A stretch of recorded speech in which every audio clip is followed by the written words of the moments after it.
All right, what's up, guys? Welcome to a new addition to the channel called Pro Talk with JB3. The purpose of this is to interview pros in the industry and industry guys who work behind the scenes, to give you a deep dive, to dive into topics that we don't normally talk about or you don't normally hear on social media, YouTube, or whatever. And to kick off the episode, I figured why not bring the man on to talk about this bait right here that's got so much buzz, and not only that, he has a two limited edition rods. We got Todd Castledine. So, Todd, appreciate you jumping on the first episode of Pro Talk. We're gonna talk all things hybrid hunter. So we're gonna talk rod, reel, line. We want to talk about from the beginning. We know that it was once called Strike Pro Brother because Strike Pro had it first, but we want you to go full deep dive into the Strike Pro bubble, which is now known as the Hybrid Hunter. So just go and kick it off. All right. Yeah. And thanks for having me for the first one. I feel honored to have, I'm glad I get to do the first one. Of course, me and you've been on my podcast and stuff. And so this is normal stuff for me and you. Um, so yeah, real quick. So I don't know the year. I was with Strike Pro back in like the mid 2000s or something like that. No one really knew about them. It's a weird deal because like I was so naive to all this stuff, like to the industry. Man, I was just trying to fish, right? And so a buddy I fished with, like a buddy from college, like we'll start it from the beginning. A buddy from college, me and him used to work together. Like he was one of my best friends. He had another buddy that fished a lot. And he's like, man, if you ever need someone to fish with, like this guy has a place on Rayburn, like has a like a whatever. And so me and him jumped in some tournaments, and then and did really good. And he was like, hey, I got this buddy from like the coast. They were all down from the coast, right? And so they did all that red fishing and trout fishing. He's like, I got this buddy named Billy, and he's with this company called Strike Pro. I'm like, yeah, I never heard of them, right? So they were mainly a saltwater based. So, I'll get to the point we're here in a second, but they were saltwater based down there, not a company, but that's who like was a part of this pro staff and these guys that were working with Strike Pro. Nothing, no bass fishing whatsoever. So it took forever for me to get a hold of this guy. He's from the island. He lives on Galveston Island. The island guys are different. I mean, they're just like they're out there freaking, all they care about is freaking fishing and whatever. And so I finally get a hold of this guy, and he brings me on the team for this like bass fishing deal. So, anyways, I start working with Strike Pro, and it's like 12 of these guys that like fish redfish and trout tournaments, and then me. But me and Billy got along. I'm still friends with him to this day. I texted him like 2 days ago. So, anyways, we got Strike Pro was this company, and they started having all these baits. They had all these baits from since they're overseas. They had they had all these different divisions of Strike Pro, and we had a Strike Pro America. So they had a Strike Pro America, Strike Pro Europe, all these things. So they made baits that, like, I promise you, you've never seen before, ever. Like no one's ever seen these things before, and so they weren't even in the U.S. Well, they used to ship these boxes over of these like random baits. So this is like kid in a candy store for me. I'm digging through box every time I went down there. Like I would carry a giant box home of like at least 200 to 300, 400 baits, and I just dig through their boxes and stuff and just get stuff. And they were for fish that you never even heard, like fish with big giant teeth and things that we don't even have over here. Well, a lot of that stuff is a bust, right? I mean, but I don't care. I try it. Well, I would take 4 and 5 and 6 of different baits and colors, and they were always wild colors. Well, there was one bait in there, one. I always bring this up. There was one bait, and I grabbed it, and I never found another one. And I looked at it and said Bubba. It was like a big Bubba. They made a big Bubba and a little Bubba. So it was a big Bubba. It was in a purple color. I didn't pay much attention to it, didn't care, right? Probably had it for a couple weeks before I ever even took it out. Like when you have that many, you can only bring like 4 or 5 with you on the water. Because if not, you're not going to go through them all. So I got it on one day and I throw it out there. I vividly remember all this. I throw it out there, and as I'm reeling it back, I see it. I'm trying to keep it up in the water column just so I can see it. And I go, Well, what am I going to do with this stupid thing? And then I'm like, it looks kind of good, but this color is, I'll never catch a fish in this color. I'm not throwing it. So I put it up for a year and I never threw it again. So me and Billy, he comes up, Andrew Upshaw meets us on the water, and we're going to Rayburn. This time of the year, like February, rattle trap season, right? So we get out there, and I bring all these baits, and I put this one back on, and I was like, man, I'm gonna throw this one first. So it was like me, I think I'm in the front, Andrew and Billy going down, and we just like put in and like started fishing. And I catch like 3 on it in the first like 10 minutes. Nothing big, like 2 pounders. Well, we knew this area back in this creek that had some rattle trap fish, right? So we go back there, and a lot of times rattle trap fish are like you cast to them. Mhm. This was like an area where you just like fan casted around. So we made this big circle, and I probably caught, which is pretty good sometimes. Like in an hour, I probably caught like 12 fish. Mhm. They probably caught 6 between the two of them. Every one of my fish was bigger than theirs. They had 2 different rattle traps, and they were switching rattle traps. Strike Pro had like different kind of rattle trap bait, rattling baits too. I think Andrew always just threw the rattle trap the whole time. So they're going through all this stuff, and I'm not catching giants, but I'm catching like 2.5 to 3s, and they might have. I don't know if they ever caught a 2.5. So we're all looking around at each other, going, "Okay, when you're catching more, it's not a front of the boat thing because we're fan casting around, but every one of yours is like slightly bigger." I'm like, "Okay, whatever." So we keep going and catch a couple more, right? And mine are always bigger than theirs. Like it's crazy. We get going down this thing, and the grass grows differently. So we're going down the bank, and I'm throwing it, and I start getting in thicker grass because we were throwing it over like 5 and 6 foot of water. Well, Mhm. here I was throwing more towards the bank, but there was just a flat, so all the grass was the same. I'm throwing next to the bank, and I'm like kind of bogging down in some grass a little bit, right? I can feel it like as soon as I get out there. So I'm a rod tip up high, and I'm kind of working it through there, and I'm kind of gets hung up, and I already realized I can't like jerk it like a rattle trap because it's got a bill on there. And I'm like, so I'm kind of like shaking it, and it kind of floats up. And I'm like, oh, okay. And like a cast or two later, and I'm working. I'm like, hey, man, this thing is going to catch them with me like letting it float out of this grass. I swear to you, you can ask Andrew to this day. And I'm saying this. And I'm like, and dude, a 6 pounder hits it. I've fished enough at this point to like know like okay, we've got something really different going on. And I'm like, I knew it, And so I'm excited because like I've got this bait that there's not any more. I was this guy, like I wanted to keep everything a secret. So I Mhm. got this bait that might no one has and no one might ever have. So I get it done. We go back around this point, and I'm going down the other side, and I'm like, now all in my head is like get in that grass and like let it float up and doing all this stuff. And I catch an 8 pounder. Well, I catch this 8 pounder. And mind you, they haven't caught one over 3 pounds all day long. I ended up the day with like 24, 25 pounds, maybe 26. They don't together have 15. And the way they're biting this thing, and so, but after my catch that 8 pounder, Billy's like on the phone. I look back there because I'm all excited and like, whatever. Billy's on the phone already, and he's calling them and ordering like 100 of them to be shipped over. And I'm like, what? And so, anyways, of course it took months to get them, because they got to go overseas and whatever. And we got them, and like I, the rest was history. We started getting different colors and all this stuff, and we started like crushing them.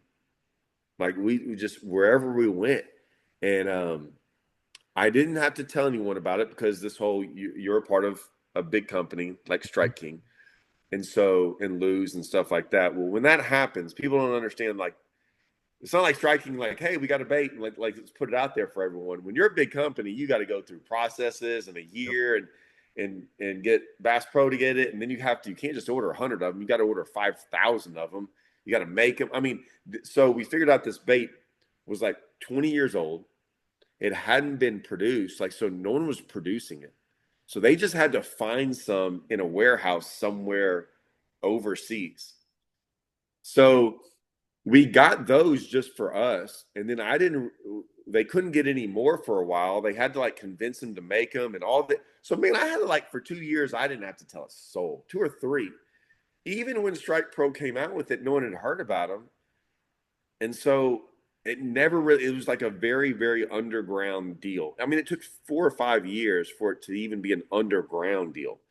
And a lot of that came from some tournaments where, of course, me and my buddies, I shared them with my buddies. So like a couple, like there'd be 3 of us going somewhere, and we'd be going to like some lake, and then all of us would catch them on it, and all of us make the top 10. Well, every coingler that fished with us was like, word got around, right? Like, wait a minute, you caught him on what? And then that guy's like, well, he caught him on that too. And no, we didn't have to tell anybody anything. So it eventually got out, and then Strike Pro went away in America because when I say in America, they had the team, and then I wasn't with them anymore. And then eventually, somehow I got involved with Strike King with Phil Marks and stuff, and I brought the bait to them. And long story short, the Phil Marks thing is a whole nother deal. We'll be on that forever. But I tried to convince him one day. He was not convinced. And I said, all right. And we caught him too. And he wasn't convinced. So I waited for a couple till January. We went to Toledo, and I put a 35-pound bag on him. And it was the next same deal. He's like, it's done. We're getting it. How do we do it? Can we make it? And I said, man, I was never the guy. And I love Phil Marks for this. I was like, hey, look, man, Strike Pro America wasn't that great, but those guys overseas were phenomenal to me. And I said, I don't, I'm not, and I was barely with Strike King like for a year or two. Like I wasn't with Strike King, I was kind of doing the pop and perch, pad perch thing. And I said, man, I don't want to be that guy that copies a bait. And so he's like, well, we don't have to do that. And I didn't know how all this works. He was like, well, if you got their contact, we can license it out from them. I'm like, yeah, I can. So I emailed I still knew the president, president's son. So I emailed him. Shoot, I hadn't talked to him in years. He emailed me back. He's like, yeah, I set up a meeting. Shoot, it was over after that. We licensed it out. And it was it made me feel so good that it happened that way. Because I didn't ever want to be the guy that's like, oh, we copied it. And of course it got around. They're like, oh, y'all copied that stuff.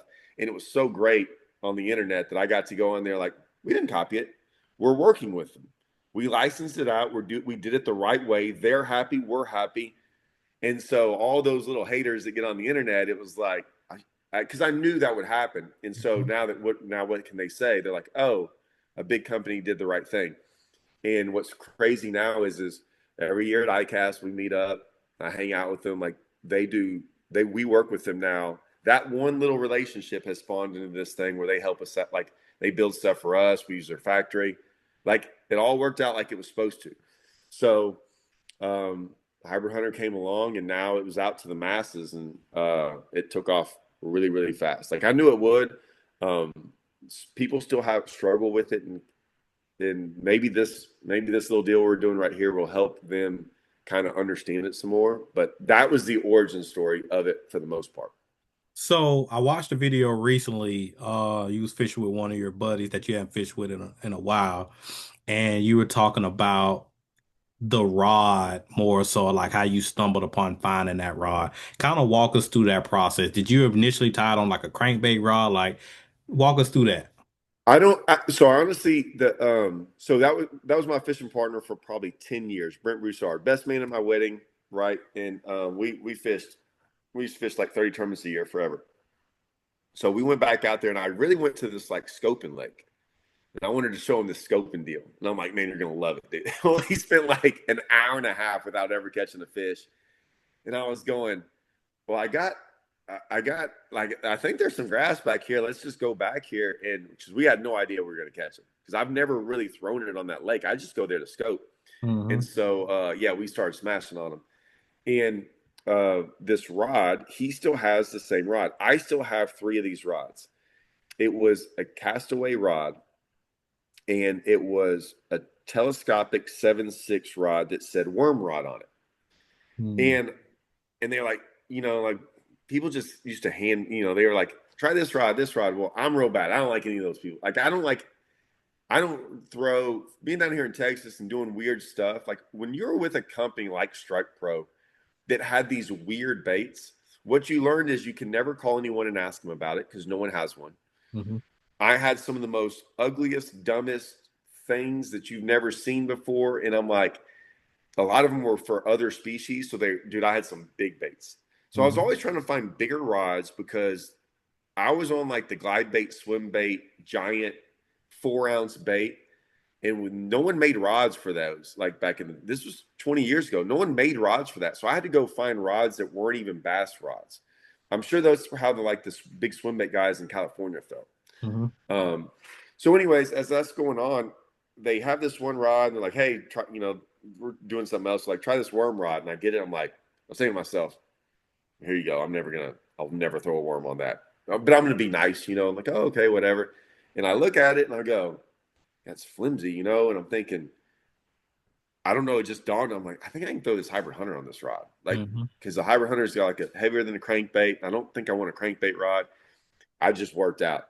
And I went and started throwing it on that, and it was like perfect. Yeah, I mean, it worked at the time. It was like, oh, this is the rod to throw it on. And so we used that rod for about 7 or 8 years. I broke it one time at a handle and had to get I went and got the handle replaced and everything. And then when we switched to lose, when I got with Strike King and lose, and like I said, the hybrid hunter wasn't even out then. Like so, the hybrid hunter was still secret. Mm-hmm. I started throwing some loose rods and stuff, and my first thought is like, okay, how do I get a frog rod? And I got this other worm rod, and then this like hybrid hunter rod, like or one of the hybrid hunter, but like secretly, I'm like, I have to get this Bubba rod, Yep. right? Because I got to figure out. So I was like, maybe I can ask Bob Brown to make me one. So we were almost in the process of doing that, and then I stumble upon. Of course, I looked through all of our series, and I saw the 7.6 Super Duty rod. So I got it, because I got a couple 7.6 medium heavies from Lose, like different ones. And I got this thing, and I'm like using it. I'm like, oh, I called up Bob and said, hey, dude, don't make a written rod. I think we got it. This is the rod. Like I'm content with this rod. So I used that rod that was probably in 2017 or something. So I've used it ever since. I think I've got like 8 of them.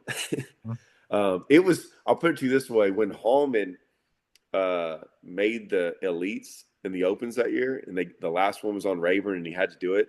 He's like, he was taking 0 chances, and he's like, Todd, no one knows this, but he's like, you have 2 extra of those rods. I said, yeah.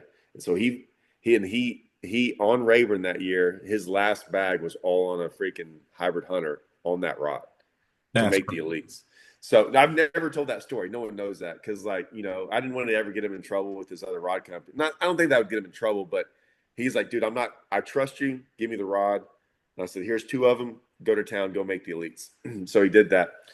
So that rod is what we wanted. Well, so me and you, I don't know if anyone knows this. So me and John are in constant contact all the time, and we got this permission or whatever to make 2 rods. I don't know how. I still tell everyone, I don't know why I got this, like, the luxury of being able to be the guy that got 2 rods. And it wasn't the signature series rods, just being able to make 2, Mm-hmm. right? Like that I wanted. So I really wanted the frog rod and all this stuff because I did so much with that rod. Everyone else kind of wanted me to make the hybrid hunter rod, and somehow I convinced them that we could do both of them. So the hybrid hunter rod, I was like, hey, it just needs to be like the 7.6 medium heavy Super Duty. I mean, we both agreed on it. You'd been throwing it forever. And so we started working on it and doing all that. And we kind of got it down. We almost didn't, right? There was, because you helped me out on that, because when we got prototypes and did all that, and John would call me up. He said, hey, man, I feel yeah. He's like, I feel it's a little different. And I'm like, I didn't feel it. And I was like, because I'm real bad. I just go out there and throw it. I'm like, I don't know. I don't know. And 2 calls. John's like, I don't know, man. Just like keep messing with it. I'm like, all right. So then I went and did it. And we found out there was like a slight modification with it that we adjusted. And then I don't know what you did. You went through like old blanks. You figured out exactly what blank it was. I didn't ask your process. I just let you do your thing and said, I got it. I said, okay. And then the next one you sent me was this one. And I got out there and I'm like, I tested it the way I had tested it before, which was not on the water. And I'm like, dude, he got it right. So I told you I think we're good. I said I'm gonna go throw it one time, but I think I don't care about the water deal. I'm usually a guy who cares about everything, like how it feels on the water, not so much in the testing. But I felt like I'm not worried about the water this time. I figured it out this way. I figured out how to test it the right way, just in the garage. So I go out there one day and it got right to do it, like a couple weeks later, and I had three rods. I think I had two of those and like two super duties. And I was going out there and I was using our rod, right? The newer rod. And I'm throwing it, throwing it, throwing it. And this is how you know. I'm throwing it and I'm like, yeah, everything's good. Catching fish on it. And I reach down to pick up that super duty and I throw out that super duty and I go, huh. Now it wasn't wrong. I called you up instantly. I'm like, hey Mhm. dude, it's better. Yep. Because I didn't want it to be better because I was so pleased with the other one. I was like, it just at least has to be the same. That's all I wanted. And like, if it's the same, I'm totally fine with it. And I said, hey man, I feel it. It's more sensitive. And you were like, I know. And I said, and it's lighter in it. And you're like, yep. I said, okay. And me and you were like, dude, it's even better than before. And so uh, I started throwing it, and now I can tell I hate to say it, but I can tell a difference now. Like once you get used to something and you change, like it takes a while. I'm sure if I went back to it, I wouldn't know, but I don't want to have to go. Like I'm very pleased with it, and some guys have said, "Hey, congratulations on that," and I was like, "Man, I'm just glad." There's a whole thing with rods because I get real honest on podcasts, right? There's a whole bunch of things with rods and stuff, and I'm like, man, just like that, Bubba with Strike King and us doing it the right way. Like I was always going to be behind the Bubba in the hybrid hunter. And if we ever copied it or didn't license it out, that would never leave my name. Hmm. And so I was like, hey man, these are the first rods ever from Luz. And if they were a little bit off or a little bit like junky or a little bit like, dude, I couldn't go out there and like sell them. Like or like it's not even sell them. I couldn't like with a good faith like be proud of them. And so I will make 1,000 videos on them. And they all and most of my audience knows like I go and fish like you see me with these rods in tournaments. Like Yep. this is what I like. I'm not messing around. So I love it, dude. I'm And so the super new ones actually they got your name on there. And see, yeah. the thing about it is like, especially when it's one thing like with like a bait doesn't necessarily have your name on it, but when you get a rod and a rod has your name on it, you want it to be right. Yeah. And or if it's a project that you're working on, you want it to That be right because it's that's just always going to be like you're going to be attached to that. And if it sucks or if it fails, if they're going to be like it was Todd or it was yeah. JB thing, like you Dude, want that thing to work. And so hey, you're going to give it your all. tell And him tell him all the phone calls I made to you I mean, it about was how nervous I was. yeah, I mean, it was a ton. Like he was concerned about, well, so with the rods, they are limited edition, 250 of each. There aren't many left at all. They're not gonna last. I knew they weren't gonna last, and they're not gonna last. So if you haven't gotten yours, like you need to get yours ASAP. And that's 250 of the big worm frog rod and 250 of the hybrid hunter rod. And um I'll send you the link, and you have the link, and you can put it in Yep, the I got the link. description. Yep, I got the link Okay. already. So it'll be linked down in the description. So you go ahead and pick up the rods from Tackle Warehouse. Again, they're not gonna last long. So you don't hesitate, don't overthink it. Like you just need to go ahead and just add them to your cart and check out instantly. When, Because once they're when you gone, you won't see them again.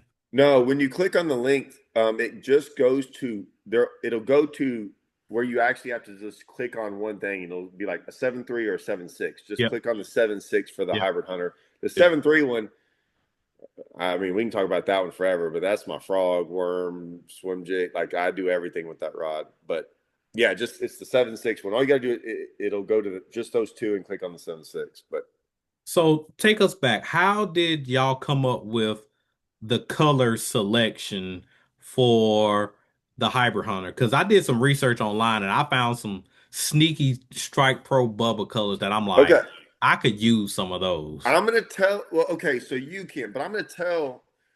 I'm gonna tell on like a little bit of the industry. So the colors, I have my colors that I'm going to throw. Mm-hmm. I can tell, and listen, I'm friends with like, I'm friends with. I was just on the phone with like Kevin. I got to talk with Kevin Van Dam tomorrow about some stuff. I haven't talked to Kevin in a while, but I'm really good friends with Hackney. Hackney's known I've been throwing this thing for 10 years, like sneaky known, right? I will tell him what the best color is, and he still won't throw it. Mm-hmm. So, so it's. I have friends like I had friends in the elites. Like I'm not even gonna call them out, and they were like still calling me not as much anymore, but they're like for a while, for years, they were like, "Hey man, I'm not really catching anything on it." I'm like, "Man, I know you're not throwing it though. Like you're throwing it for like 10 minutes, and not like I know you're not throwing it like you would throw something else." And so a lot of them, it would take one time in the boat with me, and it changed their entire thing. Not because I taught them anything. It's just because we went and spent and threw it for an hour, and then they got one bite, and then they started figuring it out, and then one bite led to 20. And I'm like, yeah, dude, it's fishing. We're not going to go out there and like, it's not magical. We're not going to go catch them the first, we kind of did the other day, but like Mm-hmm. you got to go throw it like any bait. So I told him within this industry, I can most of the colors I throw in baits are never going to be the number one color that Strike King sells. So with like frogs, like the number one frog color forever was like that leopard green, white, and Mm-hmm. forever. Like that's the one you're going to throw. And I'm like, yeah, I've caught like 3 fish in my lifetime on that color. Like I don't throw that color. And then my favorite color of the pop and perch, they discontinued. I found this out. Like I had so many of them stockpiled that I didn't even know it for 2 years. And I said, "Hey, where's?" I got all these messages from people, and I'm like, they're like, "Oh, that's like one of the worst selling colors." And I'm like, "Dude, all my friends, that's all we throw." Mm-hmm. So you've got this like 10% of people that throw stuff, and then you've got this 90%, and there's nothing wrong with this, but you can't change it. They are going to look for a different color. Well, no matter how many times I've said it, I'm like, hey guys, just don't think about this as a crankbait. And I can go through this whole deal of why not to think of it. If you put it in the crankbait category, you're going to miss out on all the other opportunities to throw on like what to throw it around and how to throw it. But it has a bill on it. So everyone's going to see a bill and go crankbait. Now I can tell them not, but that's what they're going And to the do. treble hooks. And the treble, right? It's a crank. It looks like a crankbait, but I'm like, dude, it's not. I don't treat it like one. So they're asking me about colors, and I'm like, hey, look, I've got these colors. I'm telling you right now, I've been a part of Strike King long enough. The 4 colors I throw will be the worst selling colors. We probably don't need to put them in there. And they're like, yeah, we don't like those. And so they went with all the crankbait, like they went with crankbait stuff, and I got some other ones thrown in there. And hey, man, they sold, right? Just like I knew they would. But when they asked me, I'm like, and they catch fish. Don't get me wrong, but I don't throw those colors. And Mm. I was like, I throw jerk bait colors, and I throw like a rattling bait colors. So like any kind of like our red eye, there's certain red eye colors I throw. So it's more of a jerk bait color or red eye color, and those are the kind of colors I throw because jerk bait colors don't look like crankbait colors. And how many crankbait colors have shiny sides to them? All right. Right? They don't. Crankbait colors are usually like 2-tone, 1-tone, a lot of Mm-hmm. whites, a lot of chartreuses, a lot of that. I don't throw with a lot of that. Right? We've got some, but I don't throw a lot. Like I like that color, but I don't throw. That's not my. I throw that like 5% of the time, Mm-hmm. like dirtier water and stuff. But this bait works phenomenal in clear water. So if I had my choice, it would always be I would take clear water over dirty water. Um, and so yeah, jerkbait colors are really good to me. So I like the clear ones, and um, everyone's like, "Oh, you throw the red one." You said I heard you say rattling bait. I'm like, "No, I never throw the red one."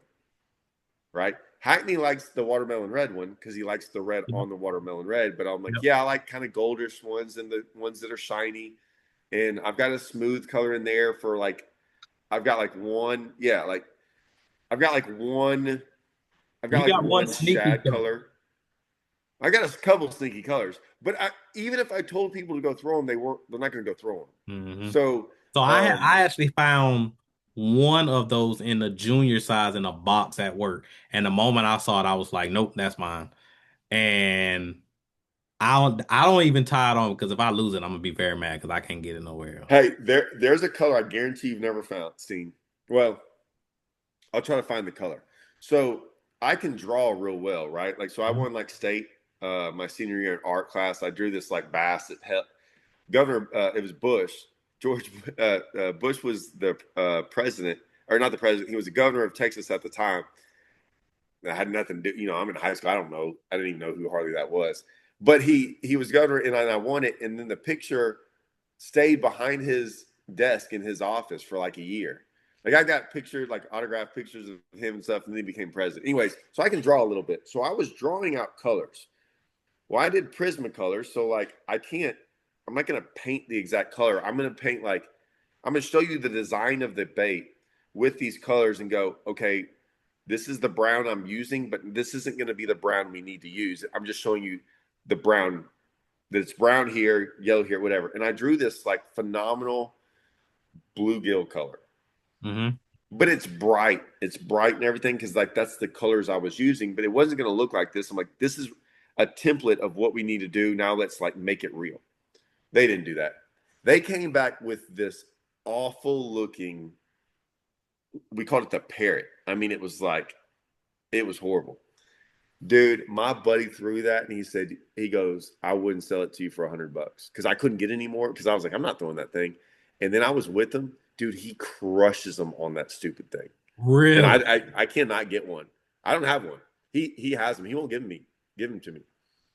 That's The guy I crazy. talked to that I remember I was like, hey, there's a buddy of mine that I started fishing with for a little bit, and then he knew the guy from down there. Billy, it's Mhm. him. He loved it. He's like, dude, I'm not giving you any.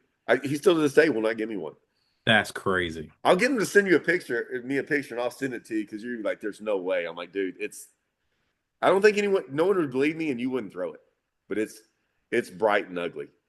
So take us through your thought process as to, all right, like, do you change up your color patterns based on water clarity? So if it's dirty, you go to something like this, or if you're in Florida, you go to something like this. Like, take us through your thought process as to when you're picking the colors. You nailed it.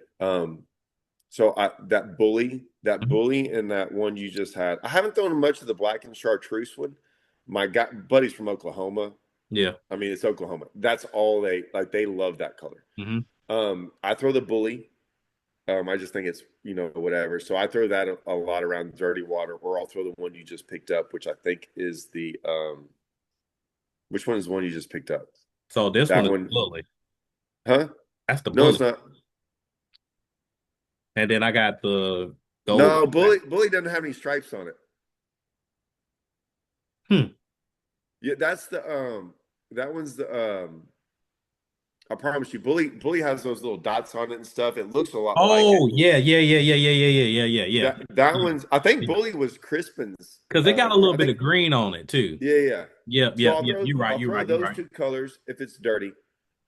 Um, if I go to like darker water, so Florida's that Yep, tannicky water, yep. Toledo Bend has that water. It's like the gold.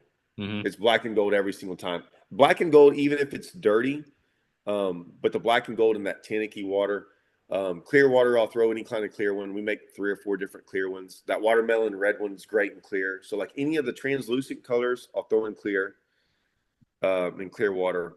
And then my sneaky one is smooth that I designed smooth back for Strike Pro. So it was one of the only colors that came over with Strike Pro that I designed a couple of them, but that was the only one that like I don't know what happened to the other ones, but that one made it through. And that one's the one I throw in limestone color lakes. So there are lakes that have that. Um, the easiest way to say it is those milky lakes. So like they're kind of clear lakes, but then if the wind blows or it rains or so, it gets that milky haze to it. So if any of those lakes like that, they're like kind of bluish, but they have like a gray tint to them. So, dude, I'll throw that color. Now So, I've thrown colors in all different types of situations. So I've thrown them all, but you can get carried away with colors, right? So like I mhm. have to pick 3 or 4 or 5 and just stay with them. And then if I'm catching them on a lake, and I know it's going to be a hybrid hunter type deal. Like I'm about to throw them. That's why I have 3 or 4 of those rods out. Then I'll have at least 3 colors, and one of them will be something that is a tryout in the tournament where I'm like, I catch some, and I'm going to just want to throw something different at them for like 10 minutes just to see. So that the funny thing about that smooth pattern are around here and some lakes that I've been to, I've had fish that you can see the grass on live scope and you can't see the fish. I've had them shoot straight up to the bait and look at that thing. Like that color really like around here at least, it will draw those fish out of grass that you ain't think that there was no fish there. And like they come at it 100 miles an hour and just to see what is that. And then it just kind of just taper on back down. But it's the drawing power of that particular color is interesting. Uh, Oyster will do it too. hmm Oyster, like if it's really, really dark outside or something like that, and I just think like Rayburn sometimes gets not. It's not that it's dirty. It's just not clear. It's not a dirty in that oyster one when I think and it's cloudy and dark outside. That hmm oyster one will have some like crazy drawing power too. Yep.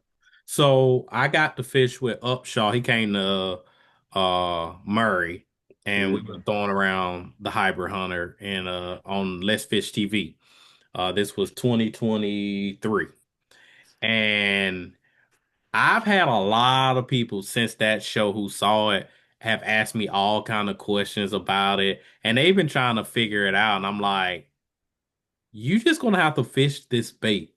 And the hybrid hunt is not a bait that you just chunk and wind. Like same thing like a trap. Like you have to fish it. Like Like you can, and I tell everyone, I'm like, look, I've caught a ton of fish just reeling it, like no doubt, like right, mhm, that's not a big deal. But like I said, hey, I'm totally working it. I'm figuring out a way because everyone's like, well, do you throw it on this grass and this stuff, and what about rocks? And I'm like, I went through a whole deal, but I said, man, they're like, when do you throw it? That's the number one thing. Like even the South Carolina boys today were like, making a joke. We're like about the springtime, and I'm like, it's like the one time I don't throw it is when they're on beds. I was like, I tell everyone the rattle trap is one of those baits, like any of those red eyes or anything like that. It's like okay, pre-spawn, maybe a little bit in the shad spawn, and then never throw it again. And we put these certain baits in these like categories of time of year and stuff. yep. And when I found out with that bait, and it was the one thing I never told anyone. I realized I can tell people now, and it won't matter. I'll just be honest with you. Like 1% of the people will listen to this and go do it. But I was like, if they're in 5 foot of water or less, go throw it. And they're like, Mhm. so like July? I'm like, yeah. So when I took Phil the first time to go throw it, it was in August, or I think it was August or September on Rayburn, 100 degrees outside. Everyone's fishing brush piles. There's almost no grass on the lake, and there's like little sprigs of like hay grass stem. Like there's nothing to throw it around. But I was like, man, this is my only chance to go show them. We caught 20 pounds on this thing. Now, when we got done, this is what it was funny. He was like, I was like, dude, we just caught 20 pounds on Rayburn in like August on a crankbait looking bait in 5 foot of water on no grass on this like it, I didn't know if we were ever going to get a bite on it. Like nothing made sense to even like get a bite. And I was like pretty proud of myself, like chest Mhm. up, like, dude, what do you think? He looked at me and he goes, oh, I could have caught all them on a red eye. It never said another word and didn't care about it. And I go, what? And I was like, dude, we would not have caught. I'm like, what are you talking about? And so I had to wait until January. And I said, oh, we're going to play this game? Bring your red eyes. I called him up. I'm like, hey, meet me at Toledo Bend. He's like, all right. I was like, bring all your red eyes. We're about to go, you know? And yeah, and not saying the red eyes not work, but I'm just saying I had to figure out a way to convince him of something. Mhm. And yeah, I put it to him bad.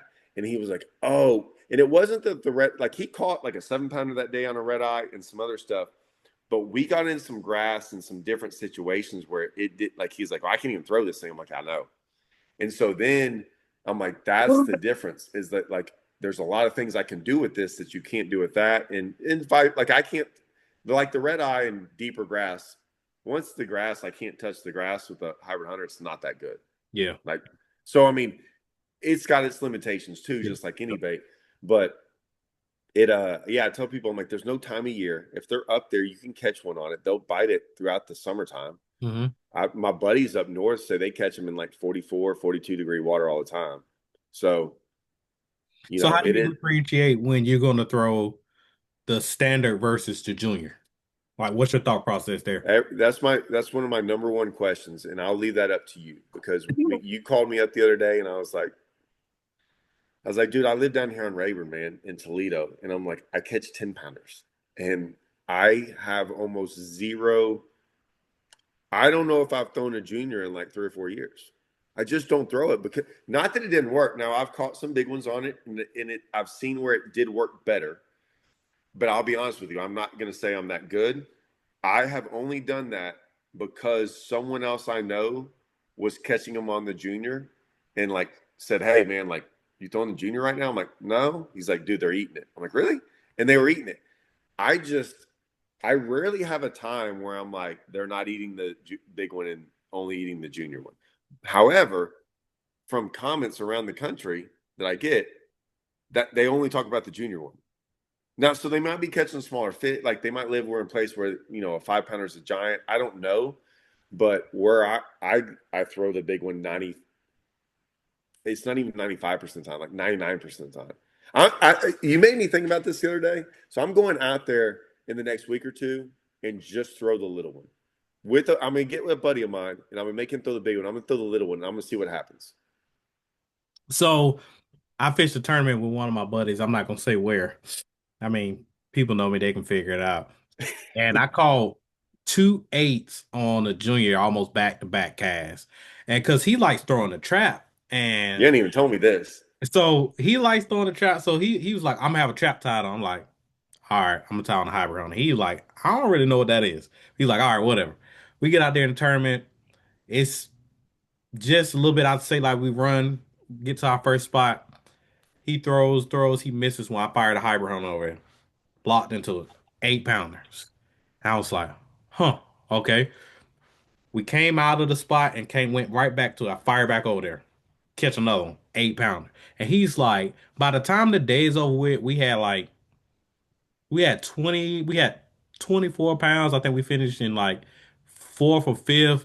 And when I got home, he called me up. He was like, "What color was that bait? And what bait is that?" And he was like, "Cause it's not a crankbait, but it's like a crankbait, but it's a jig, but it's not like a jig." It was so funny. He was like, his brain could not rationalize what happened. And so I'm like, I've seen it where, and then when I fished with Upshaw, on Murray, I've seen where they actually, I was throwing the junior at some point, so he was throwing the full size one, and he was almost doubling the bites that I was getting while I was throwing the junior. Then I switched to the bigger one, and then I started getting bit, and it was just like, and I went through a bunch of different colors and stuff, and my buddy Kenny, like like you see him tagging you and stuff all the time and stuff too, but it's just like it's a bait that a lot of people when they first look at it, they look at the bill, they look at the size of the bait, and they think the normal bass fisherman thoughts that I'm gonna throw this on a crankbait rod, I'm gonna use 12 pound line, and I'm not even gonna target grass. I'm trying to do rock. Like the thought process behind it is so different. And it's just like the way that I look at stuff, the way my brain rationalizes stuff is like this. If I want to learn a technique, I'm gonna go find the guy that this is their wheelhouse. So I'm like, if you want to learn how to fish a hybrid hunter and want to know more about the bait, how it works, there's really only one person that there may be people fishing, but there's one person that this bait that is known for this bait and how it works. And that's you. And it's like start doing deep dives in all your videos and stuff. And I was like, all right, now this makes sense. So you throw what line size do you use when you're throwing a hybrid hunter? Well, I'm gonna get into that. So 20 pound, I throw 20 pound sunline. Now, What before you go in depth with that, so he did a video talking about sunline and talking about line diameters. So his 20 pound sunline, I throw 17 pound contra. the diameters, his 20-pound sunline is closer to the diameter of the 17 100%. contra. So you got to look at the diameter. So don't Right. get stuck on I 20. I wouldn't. I still would. I could probably throw 22 and get like it. The line to me, like you could go on 10-pound test line and you're going to get that bait 6 inches deeper. So it's so why? Right? The bait doesn't work any better if you throw 10-pound test line. It's not going to go any much deeper. So I look at everything as like risk first reward, right? I'm like, I'm going to risk a whole bunch for zero reward. Mm-hmm. Or I could throw 20-pound test line with zero, now I have no risk. Like I'm probably not going to break it off. And the reward is I'm not going to break it off. I get to be hard on stuff. I can throw the right rod. I'm throwing it around. I'm not throwing this in the open, right? So I mean, when I hook one, I'm probably around bushes, grass, tree. Like I throw it in stuff. Like that's the whole deal is to throw it in stuff. So yeah, there's not one application I could ever see going less than that. There's no reason to. So, but yeah, I mean, what I'll say is I thought about this the other day. Um, I have I have some guys that call me and the next day they like crushed them on it. Like first time ever, they're like crushed it. And then I have guys on the elites, friends of mine that went 2 or 3 years and never caught a fish on it. Like understand. Now, I will say every one of those guys got in the boat with me. And then from that one day, and it's not like I taught them anything. I'm telling you, I didn't teach them anything. All they did was see it. And they're like, all right.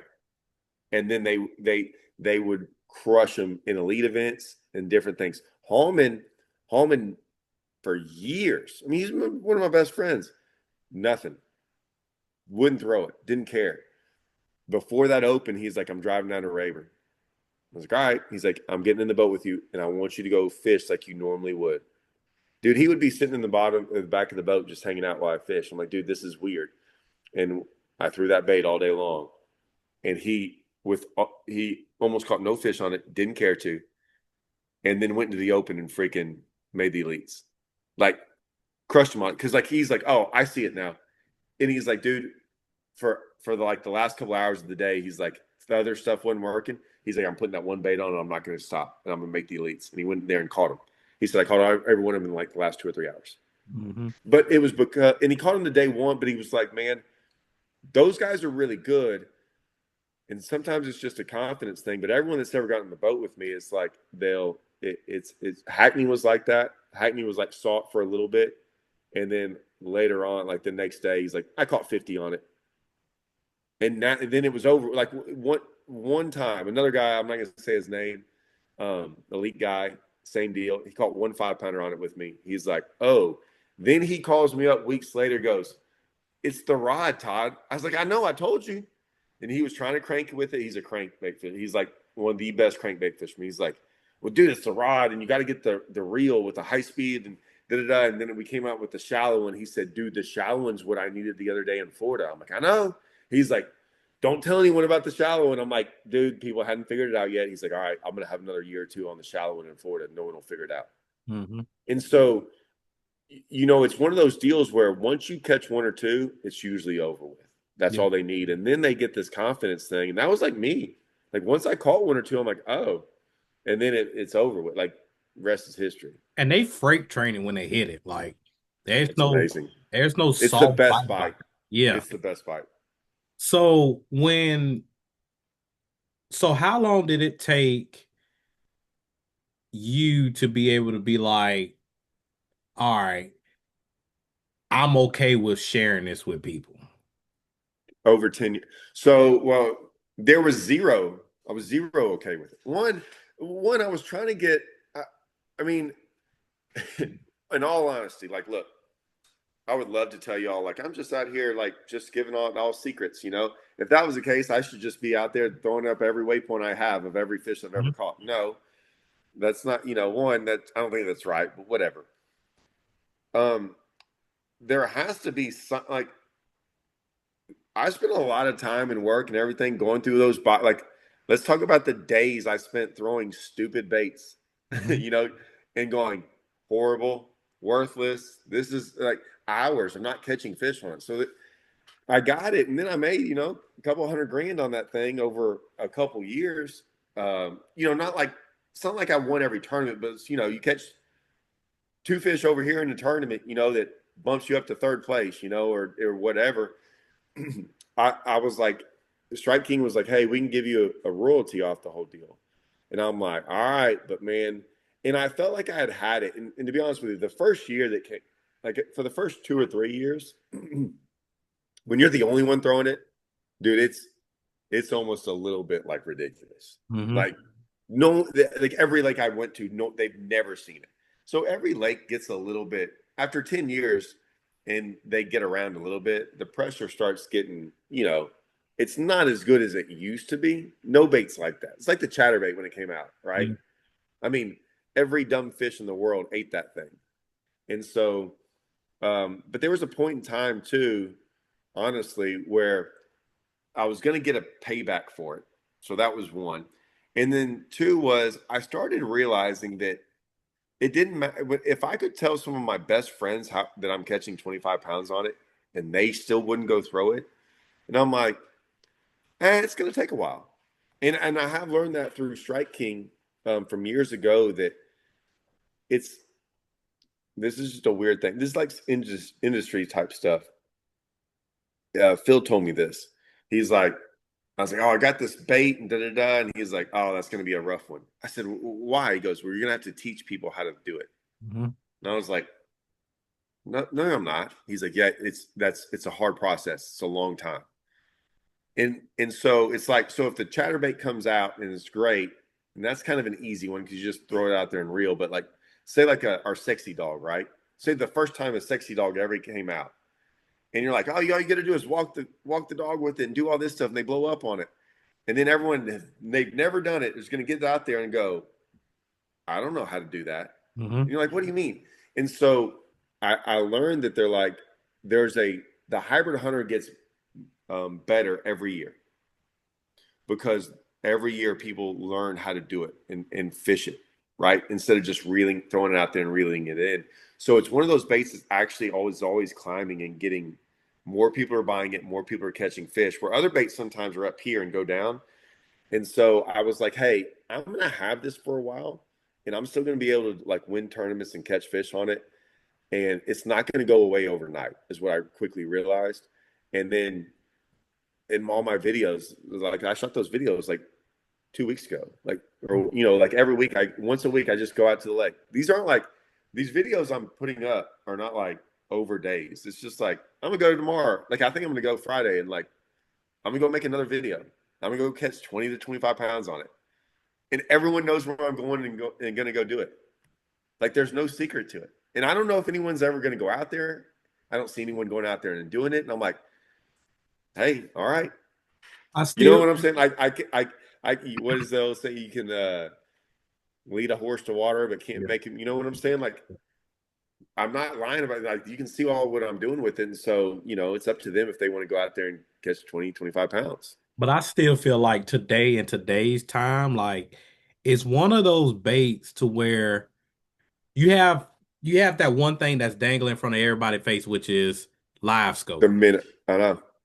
And I still think it's gonna be one of those baits that just kind of just scoots Yeah. on by because everybody's still so focused on the minnow, the forward facing sonar. Whereas if forward facing sonar wasn't a thing and everybody was still call it old school power fishing type deal, it would have a different growth than Dude, you that. might be right. I might have got lucky with that. And I say lucky, like lucky on a personal side, maybe not for the Strike King side, but it's dude. Look, we're going to be honest, right, John? Anytime we figure something out, we want to sell baits from Strike King, but there's a part of us that's like, hey man, I want to go smash on some fish, regardless of whether you're in the tournament or not. So it's like, yeah, I mean, lucky or unlucky, yeah, I think that I think you're right with the live scope deal. I think it's gonna go under the radar. And you know, I I'm making a lot of videos on it now. We'll see. We'll see what happens. But dude, I guarantee in 5 years from now, me and you're still gonna be like, hey dude, I went out the other day and I haven't seen anyone throw it in 3 months. So but So that's just fishing. You know what I'm saying? Like that happens with a lot of baits. so how did you where did the saltwater version come into play? Well, like I said, my buddies down there, right? They're all saltwater guys. Uh-huh.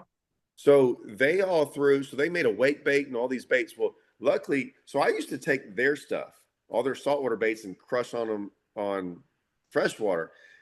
They so they would take my popping perch. My buddy still says like, man, I throw your popping perch in the marsh all the time on redfish. Right. So I learned from a long time ago that like the only reason it's a saltwater bait is because someone labeled it as saltwater bait. I don't view baits as saltwater or freshwater or anything. I stopped doing that 15 years ago. It's a bait. They So don't the know. salt. Like, you know what? Like, no one told the fish it's a saltwater bait. And so Right. they're going down there catching freaking redfish and trout on it like crazy. The shallow one. I got to go with Fernet Yep. Yep. and when we weren't down there to test all of our saltwater baits, right? And so I wrote down that I brought three of them down, and I brought all three shallow ones, and they were all in the watermelon red color. Hmm. No, I had no idea. Never been to Venice, whatever. And I said, and I'm like, hey, Mike, give me I need a rod. I don't know what, just give me something. And I'm going to throw this bait on it. And he kind of looks at it like, okay, whatever. And I'll be honest with you, he won't admit this, but I'm telling you, Mike was like, whatever. So he gives me like this little 6'3", 6'6" something rod with braid on it and whatever. I'm like, that's all I need. So we get out there and I'm, Shane, Lucas and all that, whatever. And I'm like, whatever, man. Just we finally found some fish, and they're throwing all of their. We're supposed to be testing out all the baits, and they were. I was just throwing that thing in there, and to this day, I made videos, and you ask them, we Yep. would get in these tailing redfish. We did it like 7 or 8 times. I had the biggest one every single time. Mike was like, and Mike is like world renowned for like Mhm. everything, and no one was around at the end of 2 days. He goes, "Hey, can you leave one or two of those with me?" I said, absolutely. I like, I know it probably hurt him to do it. And I said, here you go. He's never said anything about it, but I mean, he saw it. Like he saw it crush on.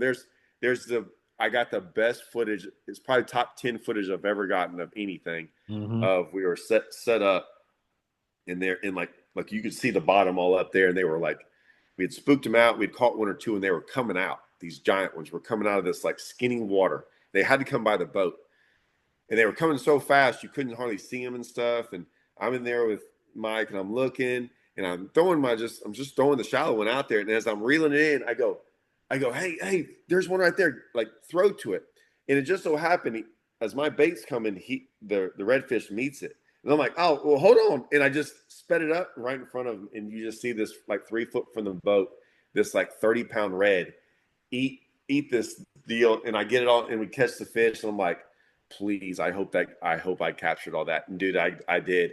And just just smashed on him. It was just awesome. And so my buddies, I knew it was going to work because my buddies caught him on that stuff that down in Galveston and that whole area. No, they weren't telling anybody. Like, because Strike Pro, like, so they don't have to tell a soul. So they kept that secret. They're still doing it. Like, no one's, this is like the first time I've ever even made that public that's like they're doing that. So we know, like as bass fishermen, especially like the whole custom paint deal. Have you ever got some custom painted? No, I just had, so I I've called up, considered it, but well, I have probably 10 custom paint jobs. I forget about this. I've had guys on the internet from YouTube um, call me up or like message me and stuff. I'm like, hey man, what do you think about this color? And they're like, you want one? I'm like, well, yeah, I'm never going to turn that down. So I've got some guys that have custom painted me some. I'm actually scared to use them. I'm pretty proud of them that I got them from some some guys. So I'm real bad about not using them. Like I kind of have them separate than from my other stack.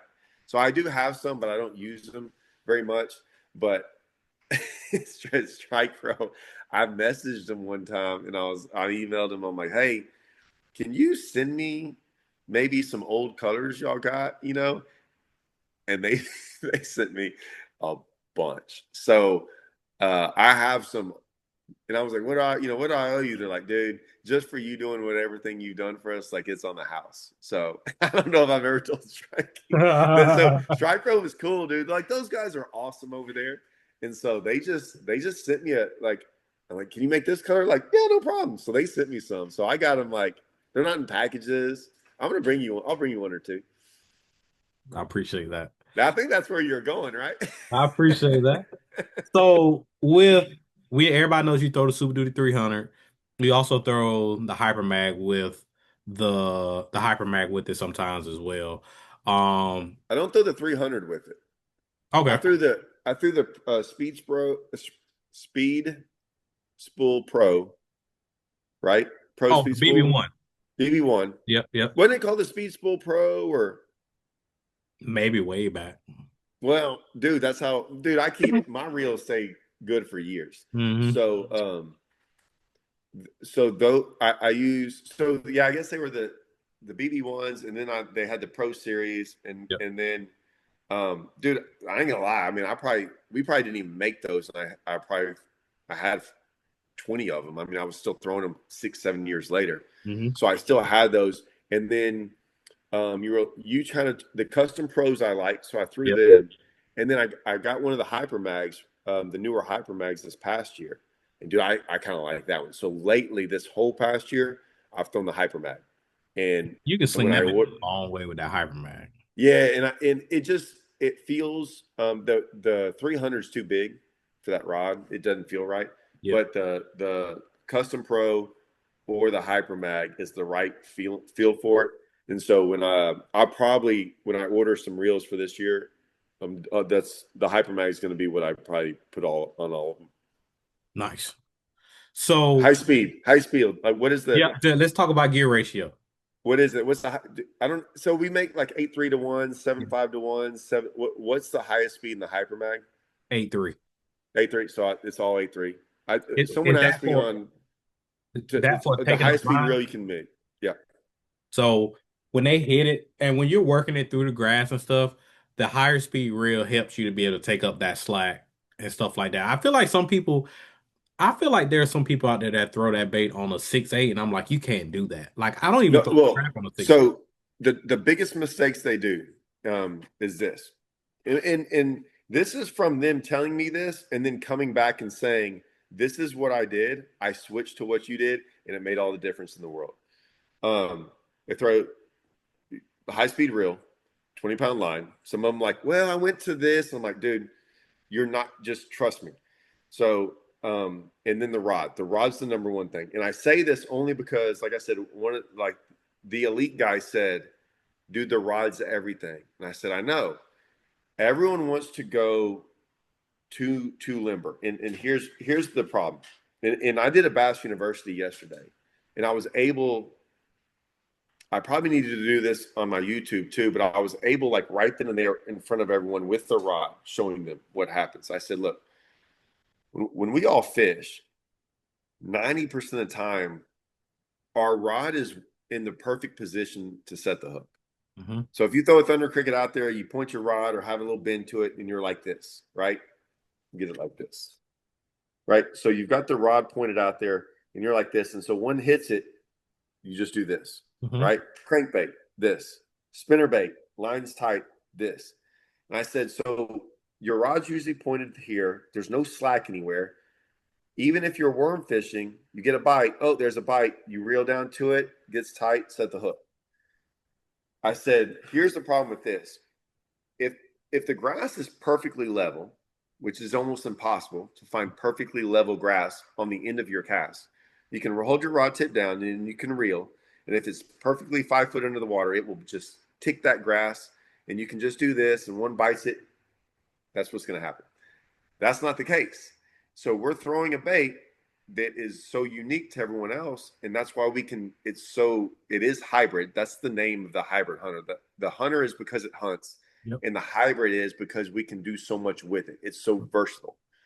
So a lot of people have to throw on the edges of the grass, or they can't throw too shallow in grass because you're going to get hung up. Well, with this bait, I can make those casts into places where like, so I can throw up closer to the bank where the grass is that far into the water. I can hold my rod tip up high.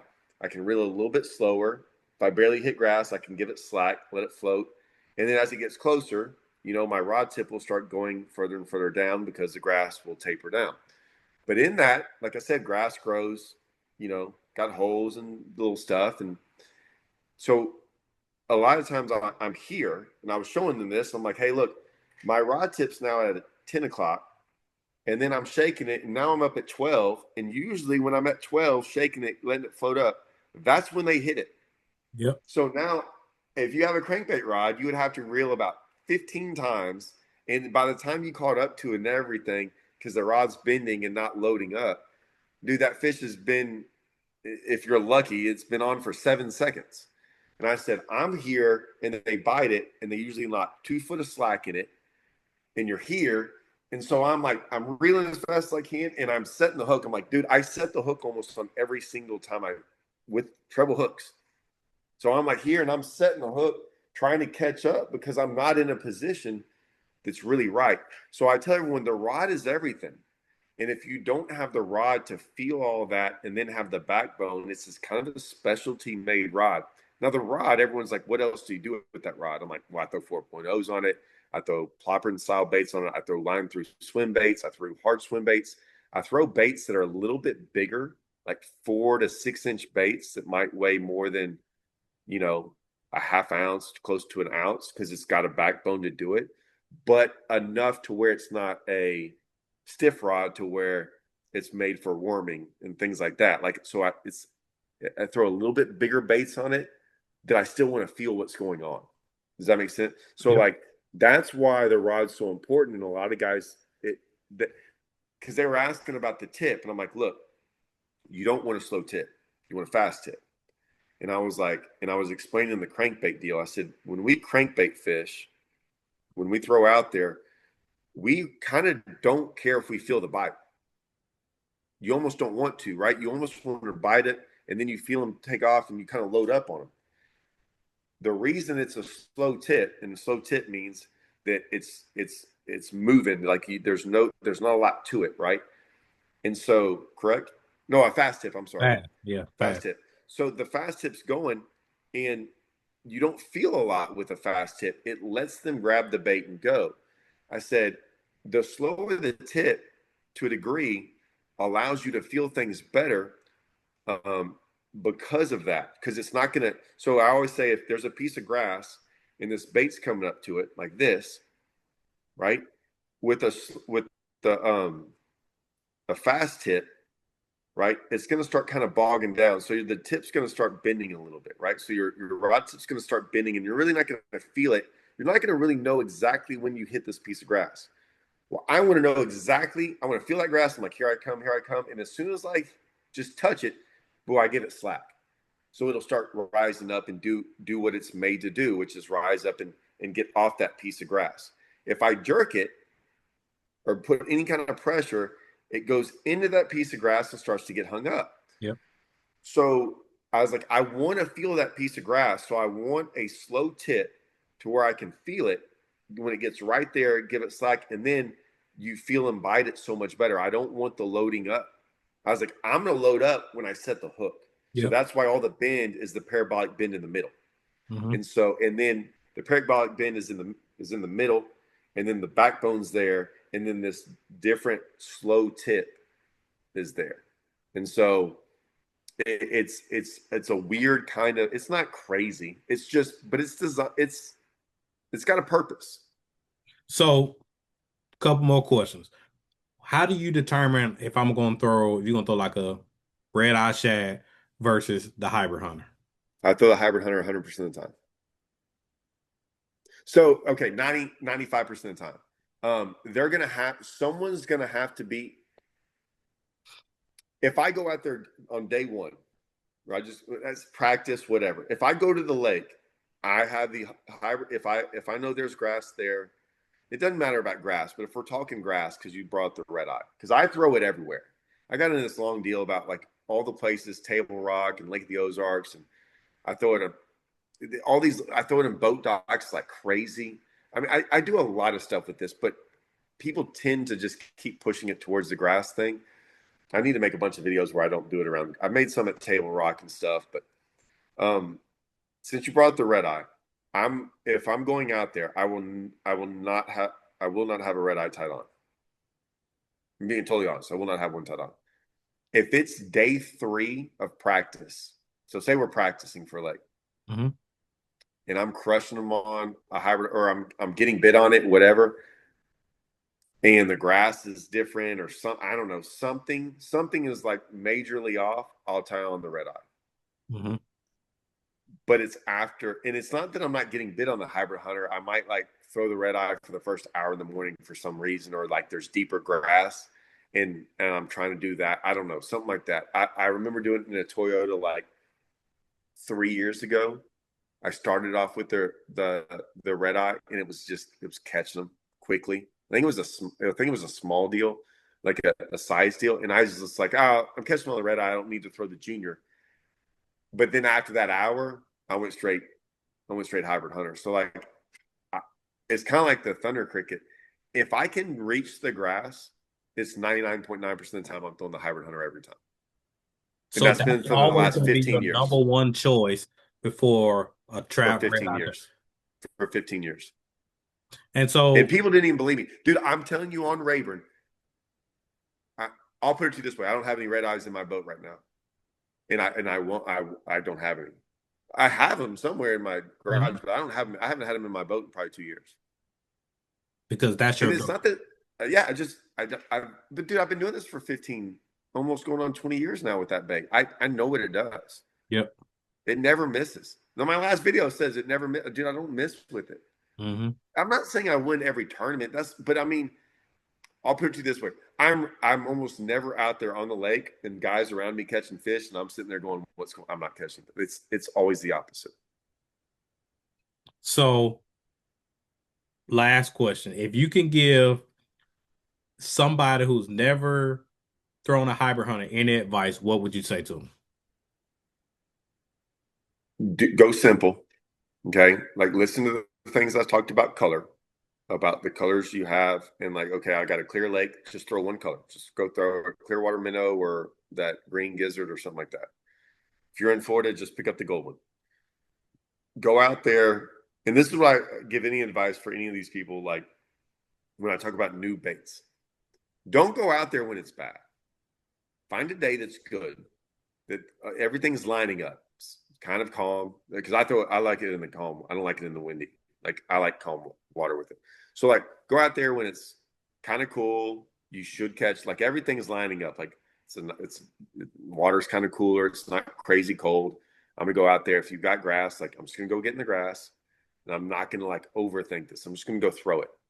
And your entire job with it is like I'm gonna work this bait, which means I'm gonna have to move the rod up and down sometimes. I'm gonna have to go fast and slow, and I might, do some stuff, and I'm just gonna throw it, and I'm not gonna pigeonhole it into I need to only throw it here. Just go throw it for a while, and then once you get a bite or two, probably one, it will be game over. It like you'll start to go, because the bite's gonna hook you, don't you? Like when you start Hmm. getting a bite on this thing, and they Yep. hit this thing and go, did this thing just hit 2 foot of slack in my line? It's over with. That's my advice. Go throw it. If you don't get bit, like don't just go, I'm gonna throw it for 12 hours and I'm not gonna get a bite. Like pick it up, give it its time. If it's not working, like, you know, go another day or another lake and see it there. But I mean, because with a new bait like that, it's so different. The guys that call me up and tell me how they're catching them, it's not always like I'm catching them. They're on some other lake and they're like, dude, they hit this thing in these stumps like this. And it's, because every lake has its own personality. You figure it out on that lake, dude, you might be like, hey, man, I'm throwing it. Because I throw it around docks a lot of times. They're like, what? I'm like, dude, I flip it in docks. Hmm. And I kind of always kept that secret. And dude, a loud bait like that, level to it, dude, they crush it. But no one's going to go throw that around docks. Yep. But I do it all the time. So y'all heard it from the man himself. We giving you the history of the hybrid hunter. He has his limited edition rods at Tackle Warehouse. You can get them right now. Todd, I appreciate you jumping on. If you like this type of content, make sure you hit that like, subscribe button. Comment down below who else you would like to see on the channel doing these pro talks so we do a deep dive. You got February lined up? Yeah, Okay, good. yeah, Don't give it away. I just wanted to know. yeah. I got February Okay, lined good. up. Okay. So Make sure y'all stay tuned. I'm JB3, this is Todd Castledine. We'll catch you later.